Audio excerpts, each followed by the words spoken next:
Alexandre, já queria, começando aí, a primeira pergunta, como é que começou a tua paixão pelo jornalismo, a profissão de repórter, como é que as coisas começaram para ti e quando despertou teu interesse pelo jornalismo? Cara, eu fiz jornalismo na Ubra. Eu estudei lá em 2001. Eu estudei em 2001 na Ubra e depois logo no segundo semestre de jornalismo eu ingressei na Zero Hora, né? Aí eu trabalhei em muitas editorias na Zero Hora. Eu participei da editoria de cultura, no Segundo Caderno, né?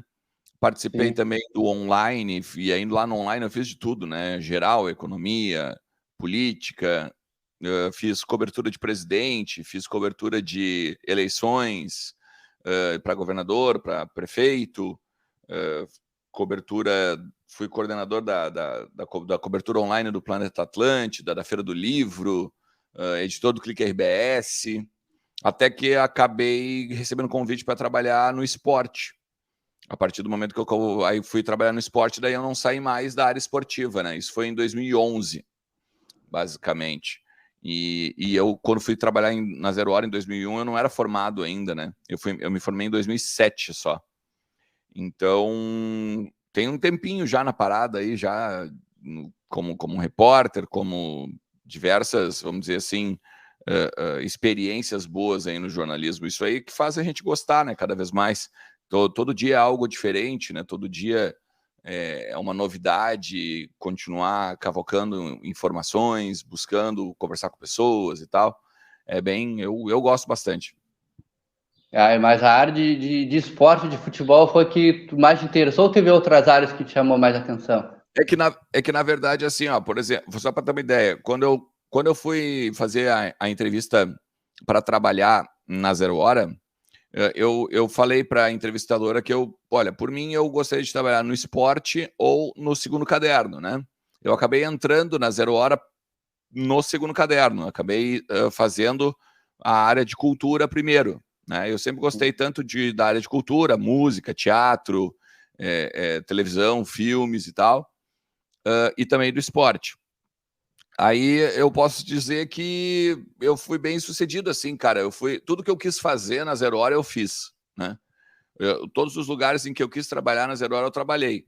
Então eu trabalhei no Segundo Caderno, que era eu gostava de televisão, trabalhava na editoria de televisão, trabalhava também na editoria de depois eu fiz várias matérias de música, várias matérias de teatro. Eu sempre gostei muito assim de cultura. E aí depois, quando eu fui para o online também, cara, no online me envolvi com muitas coisas também que eram coisas que eu gostava, como, por exemplo, o Planeta Atlântida, a Feira do Livro, coberturas mais factuais como eleição, né? Eu gosto muito, assim, dessas questões, assim, de apuração, né?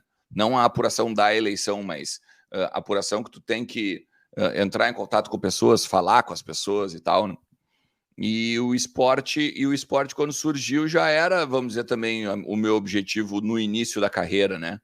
Então, quando eu tive a oportunidade de entrar no esporte, aí que eu pensei, isso aqui eu vou abraçar e não vou abraçar, não vou sair mais daqui, né? Aqui eu vou seguir a minha linha e não saio mais desse tipo de jornalismo, né? Dessa área do jornalismo.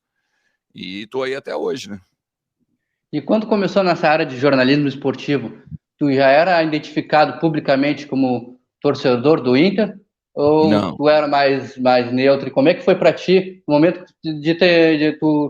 tu te declarou colorado? Como é que foi para ti a aceitação do público? É que na verdade, assim, ó, quando tu é repórter nos meios tradicionais, como costumam chamar, né? Por exemplo, Zero Hora, Band, Gaú, Guaíba, né? Essas coisas assim, convém que tu não declare teu time, né? Convém. Não é que convém, mas é que antigamente não era tão aberto assim como hoje. Mas daí eu não expunha para ninguém, né, que eu era colorado e tal, até porque de vez em quando eu fazia Grêmio também. Então, de repente tinha alguma que outra matéria de Grêmio, então ficava ruim, porque daí as fontes tinham mais dificuldade de falar comigo e tal. Com certeza, pelo fato de eu ser colorado, os caras não iam falar comigo. Então, eu não falava eu não falava,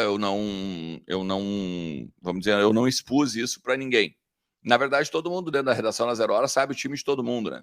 Nas redações, na verdade, de todos os veículos, todo mundo sabe o time de todo mundo, mas o público não sabe. Eu, na verdade, eu não escolhi me identificar, né? Na verdade, o Inter me contratou, né? Eu trabalhei no Inter de 2017, de janeiro de 2017 até o meio de 2018. Então, quando o Inter me contratou, ficou subentendido, né? O Inter não vai contratar um gremista, no caso, né? Então, ficou subentendido e aí eu meio que me identifiquei, né? E assim, Alexandre, eu vou te falar umas datas aqui para tu recordar esses dias também e para saber como é que foi essas experiências para ti. Vamos lá. 16 de agosto de 2006. Que dia foi esse? Qual é a recordação que tu tem desse dia? É o dia da primeira Libertadores, incrível, dia incrível. Como 2006 eu ainda não estava na crônica esportiva, né? Assisti de casa com meu irmão que também é colorado e um irmão gremista, inclusive também.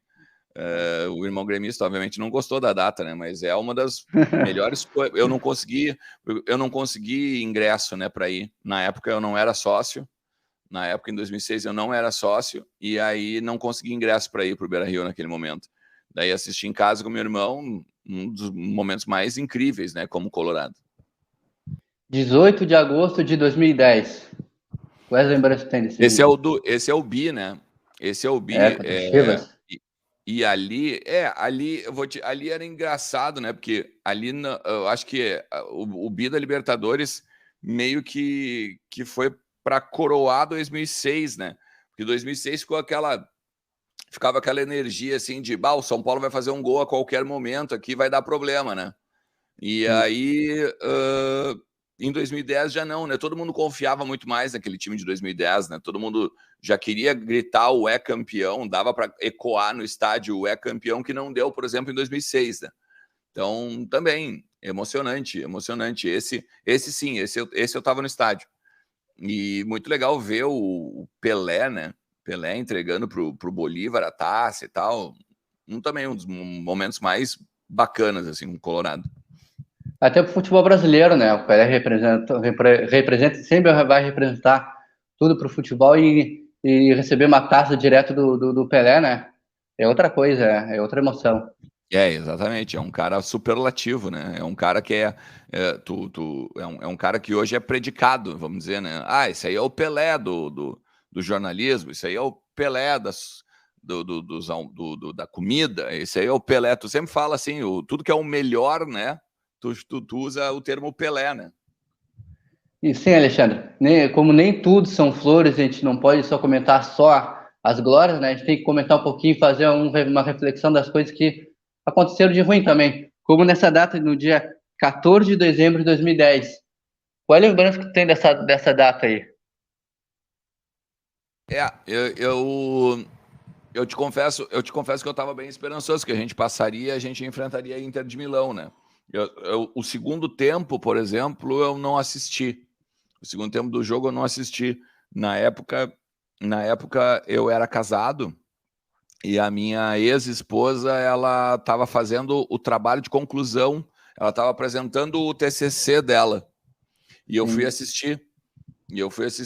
A apresentação do TCC dela e não assisti o segundo tempo, né?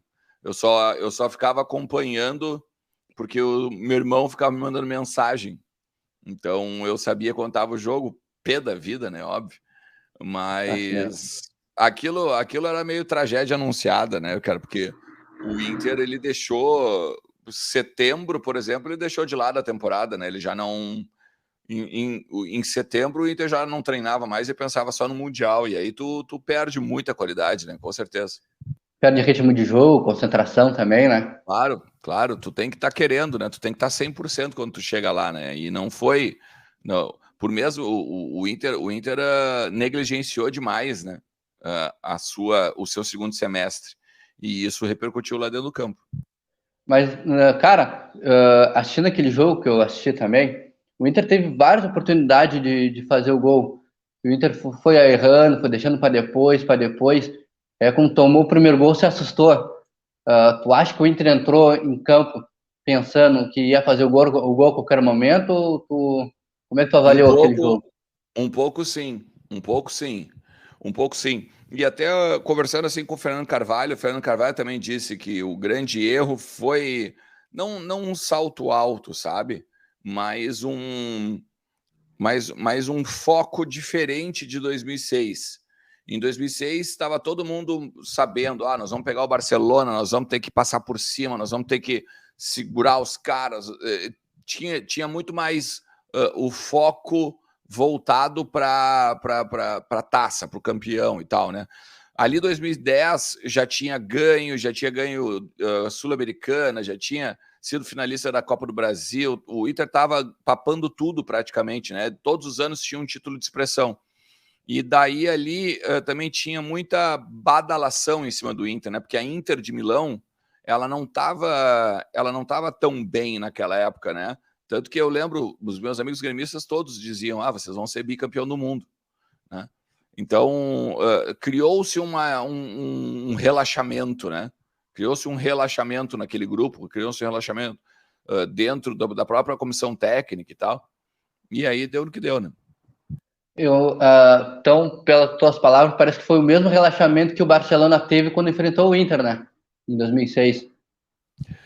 Mais ou menos, né, cara? Mais ou menos, porque, por exemplo, o Barcelona, vamos dizer, o Barcelona não sabia quem era o Inter, mas é que a maioria dos clubes europeus não sabe quem são os clubes brasileiros quando vão enfrentar. Vai ter, porque os clubes europeus eles têm uma forma de jogar e eles jogam contra todos os times igual. Eles não fazem como, por exemplo, o futebol brasileiro aqui, que pega, por exemplo, estuda determinado jogador e que tem que tratar assim, tem que tratar assado. Eles têm uma maneira de jogar e eles se mantêm como jogam. E o Barcelona jogou muito, na verdade, se tu for olhar. Jogou bastante. O Barcelona jogou demais, só que o Inter jogou muito também. E o Inter, em cima desse estudo, vamos dizer, do Barcelona, como, por exemplo, o que o Fernandão mesmo conta, né, em cima do Mota e tal, conseguiu ser superior. Tu conseguiu assistir esse jogo de 2007 quando o Barcelona? Tu conseguiu assistir ele inteiro? Sim, tranquilo. Eu lembro direitinho que eu saí, o jogo foi no domingo e tal, né? Eu saí da 0 Hora na sexta-feira, eu trabalhava no segundo caderno ainda, daí quando eu saí da 0 Hora na sexta-feira, eu disse para os meus colegas do segundo caderno, o Inter vai ser campeão do mundo 1-0. E aí, obviamente, não falei que era o gol do Gabiru, né? Mas eu disse, vai ser 1-0. Segunda-feira eu volto campeão do mundo. Um abraço. Eu tinha convicção de que o Inter ganhava aquele jogo. Eu tinha convicção porque era muito... era um time muito bom, o Barcelona era um time muito bom, tinha metido 4 no América do México e tal, né? Mas aqueles jogadores eram muito diferentes. Não eram... todos jogavam muito bem, os jogadores do Inter, mas além de jogar muito bem, era uma mentalidade muito forte, era uma mentalidade de guerreiros mesmo, assim, sabe? E quando tu viu, muitas pessoas criticavam, né, o Gabiru na época, e quando tu viu aquela cena do Fernandão saindo e o Gabiru entrando, o que passou na tua cabeça? Tipo, quando tu perde o teu capitão, quando tu perde o cara que é referência, né? E não só a referência como capitão, como líder e tal, mas quando tu perde o cara que é técnico, né? O cara que, querendo ou não, o Fernandão deu o passe pro Pato do primeiro gol do contra o Al-Ahly. O Fernandão se doou 300% para marcar o Mota. É um cara que na área, se pegar uma bola, vai definir e tal, né? E aí ele sai, tu desanima, né? Tu pensa, putz, vai ser difícil, vai ter que ser nos pênaltis. Ali quando entrou o Gabiru, eu pensei, tá, agora a gente segura, vai para os pênaltis, né? E Klemer neles, né? Então, O Klemer pegou muito nesse jogo. Não, e quando o Gabiru entrou, eu não pensei em nenhum momento, agora deu. Nunca pensei assim, tá, acabou, não vamos ganhar. Em nenhum momento eu pensei isso. Mas eu fiquei preocupado com a ida para os pênaltis, né? de quem, no final das contas, ia bater as penalidades. Eu achei que o jogo ia para os pênaltis, mas daí o resto é história, né? Ainda tinha a prorrogação, né? Naquela época ainda tinha a prorrogação, né? Muitos jogadores do Inter estavam desgastados, né? Isso, exatamente. O que eu falei pro meu irmão era justamente assim, tipo, nós temos que segurar os caras agora, na prorrogação, aí jogar fechadinho, tentar jogar por um contra-ataque, daqui a pouco jogar por uma bola, e para dentro deles depois na hora dos pênaltis, né? Na hora dos pênaltis, Klemer neles. E, graças a Deus, o Gabiru foi lá e guardou, né? Foi muito bom aquele jogo, né? É bom recordar esses momentos. Cara, aqui no Rio Grande do Sul tem sempre uma polêmica envolvendo realmente o ganhador do Mundial de Clubes. O Grêmio, há muitos anos atrás, né, foi campeão da Copa Toyota. Tem muita polêmica sobre isso. Na tua avaliação, na tua experiência de jornalista, a Copa Toyota e o Mundial de Clubes, elas têm o mesmo peso? São competições diferentes, então elas têm pesos diferentes? Não, ela, assim, a modalidade ela era dividida na época do Grêmio entre a Europa e a América do Sul. Ponto. Nos outros continentes, eles não eram tão, não sei, não digo desenvolvidos, mas assim, não eram tão. Eu acho que em termos de negócio, talvez até para a FIFA, vamos dizer, era um outro modelo. Eu acho que não dá para comparar os dois títulos, porque são mesmo que o europeu e o sul-americano entrem na semifinal, é uma competição muito maior em termos de nível, né? Os clubes que chegam ali ainda tem o jogo antes, são todos os campeões de todos os continentes, ainda mais agora com esse novo formato, né, do Mundial de Clubes aí, que a FIFA está também propondo e tal. Eu acho que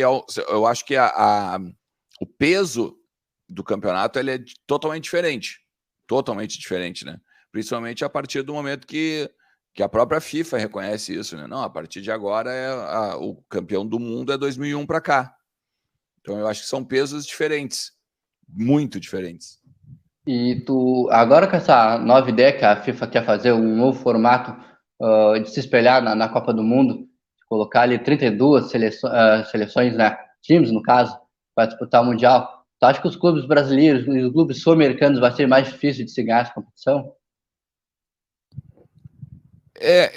Pois é, eu acho que sim, né? Acho que sim. É que tudo vai depender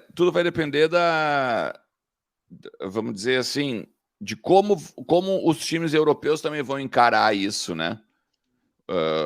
Se vão encarar como um torneio daqui a pouco preparatório, um torneio de complemento de temporada, um torneio em que não vão jogar os principais jogadores, sabe? Tudo vai depender, eu acho que, de como esses clubes vão encarar. Imagina, daqui a pouco, vamos supor, tem lá o Real Madrid vai jogar, né? O Real Madrid bota lá o time B, o Real Madrid B, por exemplo, para jogar o Mundial, sabe? Sei lá, com uma experiência, não sei te dizer, mas eu acho que com certeza os europeus eles vão ganhar mais, eu acho, que os sul-americanos, né? Pelo poderio financeiro, óbvio, né? De montar times que são verdadeiras seleções, né? E a FIFA vai ter que se virar para arranjar uma data para fazer isso, né? Principalmente que os clubes que jogam aqui no Brasil tem clubes que chegam a jogar 5 competições, campeonato estadual. Sem contar isso. Por exemplo, como é que a FIFA vai fazer, por exemplo, um mundial de um mês, né? Vamos dizer, com 32 times, como está falando aí, com um número muito maior do que já é hoje, e tendo Campeonato Brasileiro, tendo Copa do Brasil, Libertadores, né? As datas vão ser diferentes, vão ser complicadas, né? E no dia que aconteceu a morte do Fernandão, né, que é um dos maiores ídolos, se não o maior jogador da história do Inter, como é que foi para ti esse dia? Como é que tu encarou essa notícia? Eu fui chamado em casa. Era um sábado, né? O dia da morte do Fernandão. com a Zero Hora me ligando para eu fazer parte da força-tarefa do que estava acontecendo, porque tinha acontecido um acidente com o Fernandão e ele tinha falecido. Então, eu fui para... Na época, eu fui para a redação e o Leandro Bess, que trabalhava comigo no Voz do Gigante também, foi para Goiânia. Então, na redação, fiquei falando com pessoas, né? Entrevistei jogadores, amigos, dirigentes e tal. Trabalhar com morte assim é um negócio complicado, né? Principalmente porque por exemplo, eu tive contato com o Fernandão, né? Tive muito contato com o Fernandão, sempre foi um cara que me respeitou muito, sempre foi um cara que sempre tinha alguma coisa assim para falar, sabe? Legal, assim, sempre quando tu conversava com ele, era um cara bacana de conversar, né? Eu estava começando isso quando lá 2011, como eu te falei, 2011 ali, 2012, ele era diretor, né? Em 2012. E eu cheguei meio que novo no setor, assim, aí me apresentei para ele, falei, tô começando e tal, mas eu já tenho uma carreira dentro do jornalismo, só não no esportivo e tal. Daí ele me deu várias dicas, assim, não assim de jornalismo, né, mas de caráter mesmo, né, de como ser um profissional que vai se destacar, né, de como ser um profissional que, cara, se tu fizer isso aqui, tu vai te dar bem, né. Então, assim, é um cara que era diferente não só dentro do campo, né, era fora do campo também era muito diferente. Vamos voltar um pouquinho agora, falamos um pouquinho do passado, e vamos falar agora um pouquinho do presente. Qual é o balanço que tu faz até o momento de hoje, da gestão da presidência do Alessandro Barcelos como presidente do Inter? Qual é o balanço que tu faz da gestão dele até o momento? Eu acho que o momento do clube, ele era um momento de ruptura, né? Muito se falou dessa palavra, ruptura. O próprio Alessandro falava sobre isso. Ruptura no futebol, ruptura no grupo, ruptura no clube, né? O clube ele ficou 20 anos, vamos dizer, na mão, entre aspas, né, do mesmo grupo político, né, que era o Movimento Intergrande. E aí agora, depois, obviamente, de muitos títulos, de muitas glórias, né, de muitas coisas boas, as coisas acabaram indo para um outro rumo e o torcedor queria uma mudança, né? Quando o Alessandro Barcelos assume, eu acho que tem algumas coisas interessantes assim que ele propõe, né? Por exemplo, ele propõe ciência de dados para tu buscar jogador, né? Acreditar mais no capa do que simplesmente no interesse pessoal, né? Eu, Alexandre Ernst, gosto do jogador X, vamos atrás desse jogador, né? Mas esse jogador se lesiona demais, esse jogador ele é mal no X1, ele tem problemas de chute com o pé direito, que na verdade é o pé bom dele, imagina, não tem por que a gente contratar, não, mas eu quero, né? Convicção, vamos dizer, de pessoas, né? De dirigentes, por exemplo. Então, quando o Alessandro chega, ele se ambienta do clube, ele comete, acho que, alguns erros quando ele vai aposta demais nos técnicos estrangeiros. No final das contas, acaba não dando certo. Quando não dá certo com o Ramires, ele vai de novo no Medina, né? Então, talvez ali ele pudesse ter... não deu com o Ramires por conta disso. Quer dizer, não, tá certo. O Medina é depois. Quando não dá certo com o Ramires, talvez ele podia ter pensado assim, esse meu grupo aqui, ele não aceita esse tipo de treinador e tal, né? Vamos para um brasileiro. E aqui não é nenhuma xenofobia, é uma questão do estilo do grupo, né? O grupo não aceita caras diferentes, assim. Tanto que hoje o Mano está consolidado porque o Mano sabe falar, o Mano entende o futebol brasileiro, né? Daí tem contratações que são muito questionáveis, né? Contratações como o David, contratações como o Mikael, Romero, Palácios, a não oportunidade para o Cuestinha, por exemplo. Mas, ao mesmo tempo, tem coisas boas, né? Como uma reestruturação da base, o Gustavo Grossi, o William Thomas é um baita executivo, né? Depois de ele ter apostado no Paulo Brax. Os vice-presidentes, os políticos, eles estão mais coadjuvantes, né? Quem está mais, vamos dizer, em evidência são os executivos. Eu acho que o Inter tá indo para um momento bom, assim, para uma temporada boa. Manteve grupo, manteve técnico depois de muito tempo, né? Manteve uma temporada com técnico de novo. Jogadores com vontade de ganhar, né? Jogadores com vontade de fazer história no clube. Jogadores que há tempo a gente já vem pedindo, por exemplo, que saísse do Inter, que fossem negociados, foram negociados. Acho que tá bem. Acho que tá bem, assim, essa temporada principalmente. E é a temporada que ele tem que consolidar mesmo, né? Que é o último ano de mandato dele, né? Isso se não for reeleito, claro. Mas é uma temporada crucial para a manutenção dele dentro do Inter. O Inter, alguns anos atrás, né, principalmente a partir de 2019, andou batendo na trave na questão de títulos. Em 2019, a final da Copa do Brasil, também naquela temporada 2021, ficou em segundo lugar no Brasileirão, aquele jogo contra o Corinthians que teve bastante polêmica.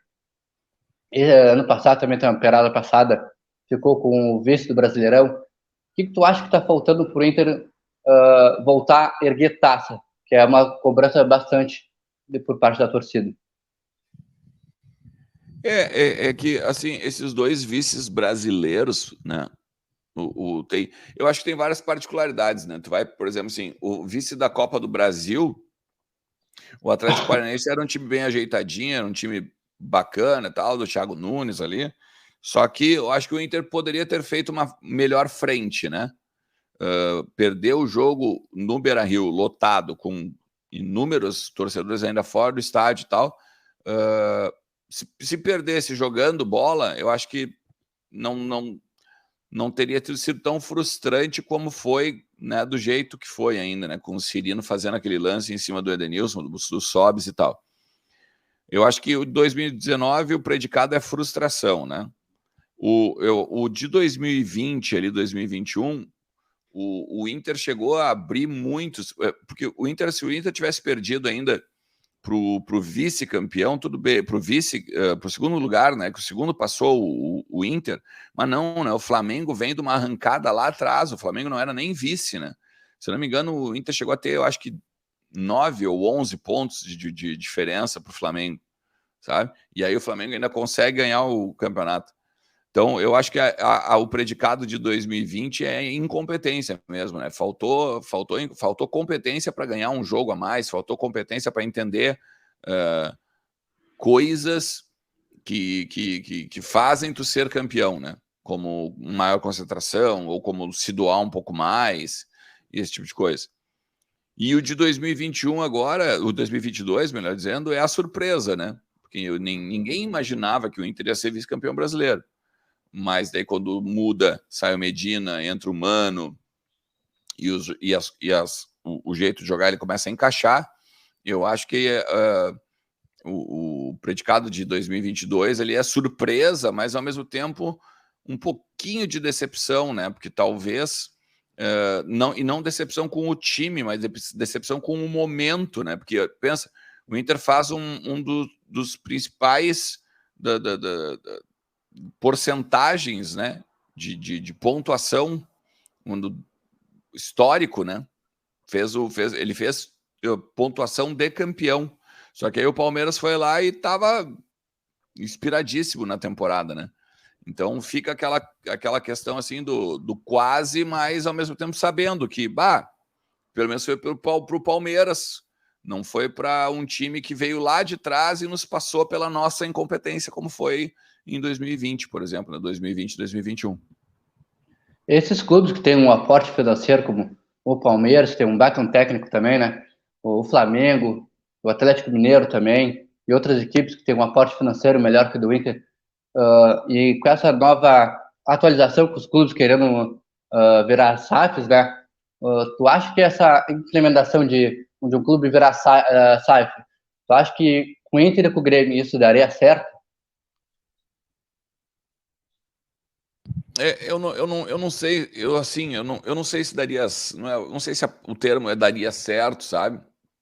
Porque eu acho o seguinte, o Flamengo, por exemplo, ele, guardadas as proporções, ele tem muita torcida, óbvio, né? Tem o dinheiro da Globo que ele recebe e tal, mas o Flamengo ele se estruturou de uma forma para sanar dívidas, organizar o clube financeiramente, fazer gestão, né?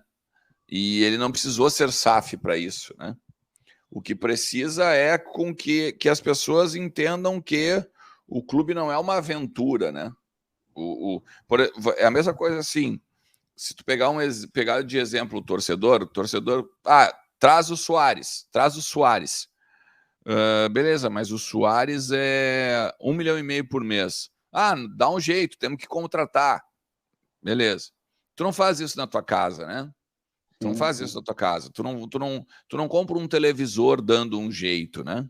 Tu não compra uma geladeira dando um jeito.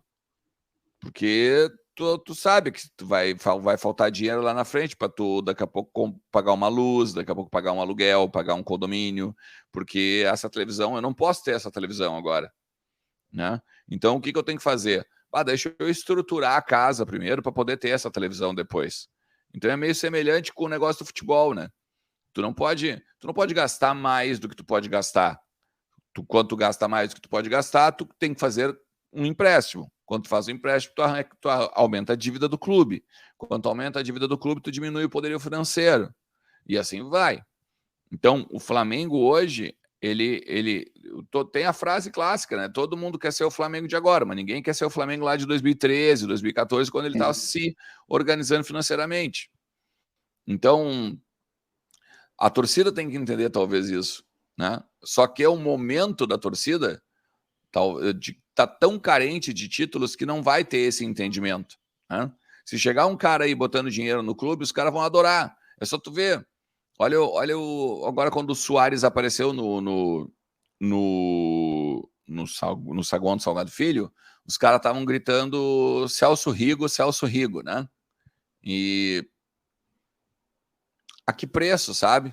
A que preço tu... É como se tu fosse cantar Delcir Sonda, sabe? Num momento do Inter. É importante, o cara foi importante pra caramba, botou o D'Alessandro, botou o Kleber, botou jogadores, né? Mas são investidores, né? Investidor, ele quer um retorno. Em algum momento, o clube vai ter de devolver dinheiro para o Celso Rigo, né? Como? Bom, daí não compete a mim. Mas, de alguma forma, o clube se torna refém desse tipo de cara, desse tipo de investidor. Eu não sou muito favorável, não. Mas, Ernest, então tu quer dizer que não vamos ser campeões mais, então é isso? Porque um time competitivo só se faz com dinheiro. Sem dinheiro, se o cara não botar dinheiro no clube, a gente não vai ganhar nada. Não, eu não defendo que o cara tem que botar dinheiro no clube, nem que o cara não tem que botar dinheiro no clube. Eu defendo que a gente tem que gastar com responsabilidade e não entregar o clube na mão de pessoas, principalmente pelo fato, só porque essas pessoas têm dinheiro, né? Eu acho que a gente tem que organizar em termos de gestão e tem que organizar o clube financeiramente. Sim. Quando o Inter cai para a segunda divisão, tu acha que faltou planejamento financeiro de contratações pontuais também? Faltou envolvimento dos jogadores? Faltou o Inter ativo como clube como um todo? O que tu acha que aconteceu por o Inter ter caído para a Série B? O Inter caiu pela Série B pelo Ministério Público, pelo que o Ministério Público tá apurando agora da gestão 2015-2016, é muito claro. Jogador de futebol, tu não pode roubar jogador de futebol, né? Quando tu faz sacanagem com o jogador de futebol não compra a tua ideia. Não adianta mais. E o jogador de futebol ele sabe tudo que acontece dentro do clube. Ele sabe quando estão metendo a mão, ele sabe quando... E isso não sou eu que estou falando, é o Ministério Público, né, que está... Já houve até denúncia, inclusive, né, do Ministério Público de que houve, né, desvios. Então, o jogador sabe disso. A partir do momento que o jogador sabe que estão roubando do lado dele, ou na frente dele, ou às vezes até dele, né, aí não tem como. Não foi contratação. Não foi time bom, time ruim, time médio. Não, foi sacanagem mesmo. O que a figura D'Alessandro representa para ti? O D'Alessandro é um cara, eu acho que o D'Alessandro é um cara que vem para o Inter para ser talvez aquilo que aquilo que faltava pro Inter, né? Que é o torcedor se sentir representado dentro do campo, né? O torcedor ser uma extensão, o D'Alessandro ser uma extensão do torcedor dentro do campo. Porque a gente tem grandes ídolos, né? A gente já tinha grandes jogadores que passaram pela história do Inter, né? A gente tem, dá para pegar desde lá de trás, né? Larry, Bodinho, Dadá, Claudio Miro, Valdomiro, aí Falcão, sabe? Escurinho, daí vem depois os campeões da Copa do Brasil, depois aí vem ali a época, né? Yarley, Fernandão, Índio, Fabiano Weller, são jogadores que são ídolos, são jogadores que vestiram a camisa. Mas o D'Alessandro, ele vem para o Inter e aí ele incendeia, né, o campo numa ligação, numa sinergia com o torcedor, sabe? E aí eu acho que a partir disso o torcedor se sente mais representado, porque tinha muito, né, principalmente na década ali de 90, qualquer cara que falasse espanhol e vestisse a camisa do Grêmio, por exemplo, dava certo, né? Os caras tinham aquela coisa de alma castelhana, né? Que o Inter ouvia muito do lado do Grêmio. Então o Inter precisava buscar algo semelhante, né? Ter algo semelhante nesse sentido. E o D'Alessandro supre isso, eu acho, né? O D'Alessandro supre isso. O D'Alessandro acaba também sendo um dos caras mais vencedores, né, da história do Inter também. Sendo um dos caras que mais joga também com a camisa do Inter, faz gol, né, na reabertura do Beira-Rio, faz inúmeros jogos, né, antológicos aí e tal, e aí entra, com certeza, né, entra para o hall aí de grandes ídolos, né, talvez se for olhar os 5 maiores jogadores da história do Inter, tranquilamente o D'Alessandro está lá. Sim, um grande jogador, vai marcar para sempre deixou para sempre a marca dele, não só como jogador, mas também como pessoa, né, na história, na torcida do Inter. Na questão de contratações, tu acha que o Inter tá demorado, o Inter tá fazendo certo em não se atirar em qualquer coisa, e a contratação do Suárez lá pelo lado do Grêmio, tu acha que impacta de alguma maneira no Beira-Rio? Não, eu acho que não. O Suárez, se o Inter quisesse ter contratado, o Inter tinha contratado, né? Porque ele foi oferecido para o Inter também, né? Eu particularmente concordo que não deveria ter sido contratado o Suárez, inclusive. Não, o Inter não tem estrutura para pagar 1,5 milhão, que não é 1,5 milhão, né? Com certeza é muito mais do que o que se noticia aí, né? Que o Grêmio vai pagar pelo Suárez. Eu acho que eu já era contra o Yuri Alberto, né? Vir por 1,2 milhão, por exemplo. Então, com o Suárez, mais ainda. Mas com certeza é um ótimo jogador, né? Um excelente jogador, um jogador que a gente sabe que vai fazer diferença lá no Grêmio. Ainda mais no futebol brasileiro, que está tão nivelado por baixo, assim, né? Qualquer pé de rato aí hoje é artilheiro do Campeonato Brasileiro. Mas é difícil tu ter um cara bom mesmo, né? O que eu acho é que o Inter ele tá fazendo, vamos dizer assim, ele tá mostrando pro torcedor a realidade do clube, né? Nós não temos dinheiro para ir lá, pegando o exemplo ali da televisão, né? Eu não posso chegar agora na loja e escolher a televisão que eu quero, eu não tenho condições. Eu tenho que esperar uma promoção, eu tenho que esperar uma Black Friday, eu tenho que observar o que está acontecendo no mercado de televisões, para daí sim aportar, dar o meu tiro certo. Mas é que assim, ó, eu até poderia comprar a televisão aqui, e junto com essa televisão poderia comprar um ar-condicionado. Mas aí eu tenho que ver e usar o dinheiro certo, tem que ser a marca certa, tem que ser a televisão mais foda e tal. Então, eu acho que o Inter está mostrando para o torcedor que a situação financeira não é boa, primeiro de tudo, porque basicamente, se tu for olhar, o Inter só está indo em jogadores que estão ou em final de contrato nos seus clubes ou em oportunidades de mercado, né? E mercado, assim, por exemplo, já com pré-contrato, podendo assinar pré-contrato e tal, isso e aquilo. E isso que faz o Inter ficar lento no mercado, porque não, esses jogadores que estão mais livres é muito mais difícil de tu fichar, porque daí todos os clubes querem esses jogadores. Pega o Quinteiro, por exemplo, que está livre no mercado. O Flamengo vai lá, o Inter ofereceu 800, tá, eu te ofereço 1 milhão. O cara vai pro Flamengo. Entende? Então, acho que o Inter está mostrando para o torcedor a realidade financeira que ele tem. O torcedor tem essa dificuldade, né, de entender. Ah, mas como o Inter não tem dinheiro? O Inter ganhou 40 milhões da CBF agora pelo vice-campeonato brasileiro. O Inter ganhou 100 milhões do Yuri Alberto. Como é que não tem dinheiro? Mas é que isso está tudo dentro do orçamento já, né? Tu teve que vender o Yuri Alberto para o ano chegar ao fim. Para tu chegar em dezembro pagando o jogador, tu precisa vender o Yuri Alberto. Tu não tem o Yuri, o dinheiro do Yuri Alberto, ele não é a mais do que tu já tem. Não, ele está dentro do que tu tem que pagar. Ele está dentro do que tu tem, que tu vai gastar no ano. Então, eu faço o exemplo, né?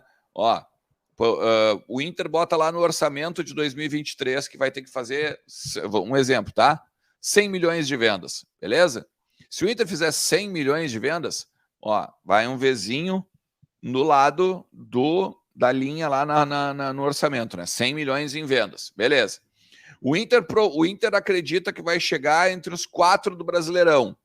Então ele já projeta lá, eu vou ganhar mais 30 milhões no mínimo de Brasileirão. Se ele chegar como quinto, ele não vai ganhar 30 milhões, ele vai ganhar 25. Então, ele não vai fazer o Vzinho do lado lá, ele vai fazer menos 5 milhões. Ou seja, tu já tem menos 5 milhões do teu orçamento. Aí, tu cai na Copa do Brasil. Tu já almejava chegar na semifinal, tá lá no teu orçamento lá, ganhar o dinheiro da semifinal. Mas tu cai nas oitavas. Então, tu tem 2 fases, de repente mais 10 milhões que tu perdeu. Então, tu tem 5 do Brasileiro mais 10 da Copa do Brasil, dá menos 15. Entende? Então, para tu matar esses menos 15, tu tem que vender, vamos dizer, 115 milhões de jogadores. Tu tá entendendo onde eu quero chegar? O que as pessoas têm que entender é que quando tu bota o orçamento, ganhou... vamos lá, tem que vender 100 milhões de jogador. Vendeu o Alexandre Ernest por 100 milhões. Agora a gente usa o dinheiro do Ernest para comprar jogador. Não. O dinheiro do Ernest já estava computado. Se o Ernest valer 120 milhões, bom, daí tu tem 20 milhões para gastar e não 120. Sim. Tu consegue entender? Assim, é isso que eu tento sempre explicar para o torcedor entender do porquê que o Inter não tem dinheiro. E tu acha que com o que o Inter tem hoje no plantel, o Inter é candidato a ganhar os títulos que o Inter, e as competições que o Inter tem na temporada, porque o Inter tem hoje, ou realmente necessita de mais reforços? Não digo nem reforços de pesos, de nomes, mas suprir carências que o Inter tem. O que o Inter tem hoje eu acho que o Inter, a primeira competição que o Inter tem agora é o Gauchão, né? Sim. E o Inter não tem, tirando o Mário Fernandes, não tem mais reforços até o momento, tá? Beleza. Eu acho que com esse grupo que nós temos, a gente tem total condição de chegar numa final, né? E aí, se for contra o Grêmio, daí Grenal é Grenal, cara, não adianta, tá? Tu pode ter, basta ver o time do Fernandão perdeu o Grenal, né? Em 2006. Então, assim, e era um time muito bom. Então, assim, o que eu acho é que o Gauchão, o Inter tem condições tranquilo de ganhar com esse grupo, tá? Agora, Campeonato Brasileiro, Libertadores, Copa do Brasil, daí precisa ter acréscimo. Daí precisa ter, no mínimo um volante, um meia e um atacante, né? Para poder pegar e brigar de igual para igual, Não digo de igual para igual, mas, por exemplo, uma Copa do Brasil, daí tu é mais fácil, né? Porque é mata-mata, né? É mais tranquilo, vamos dizer assim. Então, acho que de todos os títulos do próximo ano, vamos dizer, depois do Gauchão, melhor dizendo, a Copa do Brasil é o mais aceitável. Acho que a Copa do Brasil é o mais palpável que a gente tem. A gente começou no início da nossa entrevista que o Inter começou uma ideia de ruptura de jogadores, de contratações, de estilo de jogo. Nessas rupturas teve saídas de alguns jogadores, o fim de ciclos de alguns jogadores. E esses jogadores que saíram eram jogadores importantes para o Inter, como o Edenilson, o Tyson também está para sair a qualquer momento. Tu acha que essas saídas foi mais por uma ideologia de gestão ou foi pela torcida que pegou muito no pé desses jogadores? Na tua avaliação, esses jogadores mereciam a cobrança que a torcida fazia? Eu acho que é os dois, né? Eu acho que é os dois. O Edenilson chegou num momento que não dava mais em campo o que os 800 mil que ele ganhava valia, né? Não valia mais em campo 800 mil. O Tyson já não vale mais 800 mil também, né? Então, me parece que é os dois, tá? A questão do Tyson é que tem uma idolatria, né, no meio, né? E o Tyson ainda é um pouco, vamos dizer, talvez ele tenha bala para queimar, né? E o torcedor gosta mais do Tyson e tal. Mas eu acho que é muito mais. Eu acho que é uma mistura dos dois. É gestão e questão técnica, né? Hoje tu não tem mais lugar para. O Inter não pode botar um cara que, mesmo no segundo tempo, não vai entregar tanto como o Edenilson não entregava, né? Por 800 mil. Tu bota um cara no banco como o Mário Fernandes, por exemplo, por 500, mas tu sabe, quando o Mário Fernandes entrar em campo, ele vai dar conta do recado, né? Ele vai segurar o teu time, ele vai manter o teu time coeso na defesa e tal, isso e aquilo.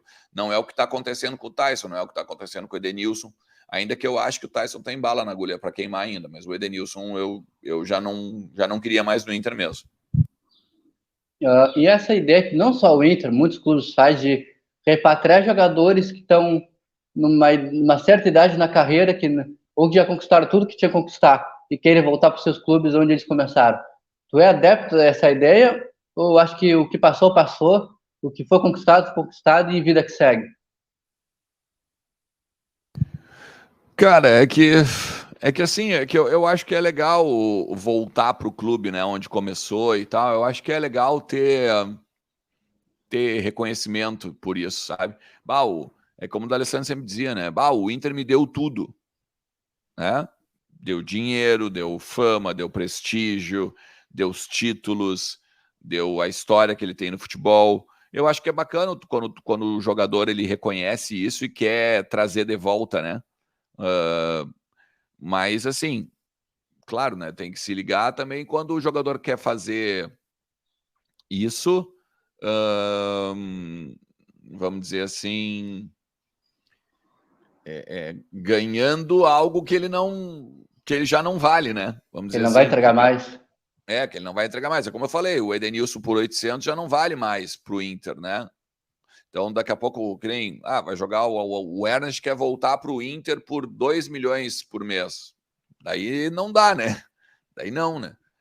Mas eu acho legal esse reconhecimento assim dos jogadores pelo que passou, pelo que viveram, né? Tipo o Damião com o Inter, por exemplo. Quinteiro ou Coelar, os dois ou nenhum dos dois? O que tu acha que esses jogadores resolveriam algumas carências do Inter? Ou nenhum dos dois são caros, ou o momento deles não é bom? O que tu acha? Não, são bons jogadores. Eu acho que são bons jogadores. Eu acho que eles agregariam no grupo, né? O Cuejar chegaria como titular tranquilamente hoje. Mas o Quinteiro seria uma boa peça para o Mano ter opções e tal. E só que o grande problema é ter o aporte financeiro para trazer, né? O Flamengo andou em cima sondando o Quinteiro, né? Teve até uma situação que o Flamengo estaria repatriando o Gerson também, que são jogadores da mesma posição, ele e o Quinteiro, né? Tem o Coelar também, que tá numa situação complicada lá no time que ele tá, com o clube onde ele tá numa situação lá na FIFA meio complicada. Mas a próxima pergunta que eu tenho para te fazer é o seguinte, sobre ano passado, né, agora, ano passado, teve a Copa do Mundo. E muitas seleções assim, favoritas caíram já logo na fase de grupo. E vamos falar da seleção brasileira. Na tua avaliação, o que faltou-lhe para a seleção avançar e chegar até a final e erguer a taça do hexacampeonato? Eu acho que faltou concentração, né? Acho que faltou concentração e inteligência até para jogar quando deu 1-0 quando o Neymar faz 1-0, acabou o jogo, né? Ali não tinha que ter mais jogo. Concordo. Ali tinha que ter experiência suficiente para fazer tipo o que o Yarley fez lá com o Rubens Cardoso na bandeira do escanteio, né? Mas isso também é futebol, né, cara? Não adianta. Às vezes o futebol também é isso. O outro time aí estava mais aí mentalmente melhor na hora dos pênaltis, porque eu tenho certeza que deve ter passado nos jogadores, né? Que, putz, a gente vai de novo sucumbir, a gente não vai de novo ganhar, tipo o Thiago Silva, que já tinha passado por um problema, né? 7-1, sabe? O mental, ele com certeza falou mais alto naquele momento. Ernest, o que tu espera do Inter nessa temporada e o que tu avalia, o que tu espera do Inter para esse ano? O que tu espera realmente até onde o Inter pode chegar? Como eu te disse, eu acho que a gente tem condições de ganhar o Gauchão. Eu acho que é um título que se avizinha pode ser o da Copa do Brasil. E acho que o Inter pode ir bem, tanto na Libertadores quanto no Brasileiro. Só que a temporada, ao longo da temporada, o momento da temporada que vai dizer, porque daqui a pouco o Inter não arranca tão bem no Brasileirão e aí começa a dar valor só para Libertadores. Não arranca tão bem no Brasileirão e vamos com tudo na Copa do Brasil. Eu acho que o Inter vai dar valor para tudo. Mas eu acho que pelo contexto da coisa, eu acho que é mais fácil ganhar uma Copa do Brasil. Ernest, eu quero assim, realmente te agradecer por tu ter se dispondo e arranjar um tempo na tua agenda, que é bastante apertada, é muita correria, né? Para estar aqui conversando comigo. Eu estou no início dessa caminhada, o Diogo também, que é um cara que desde quando a gente começou esse projeto há muito tempo atrás, ele foi um cara que realmente me empurrou muito. Eu tenho muito a agradecer o Diogo.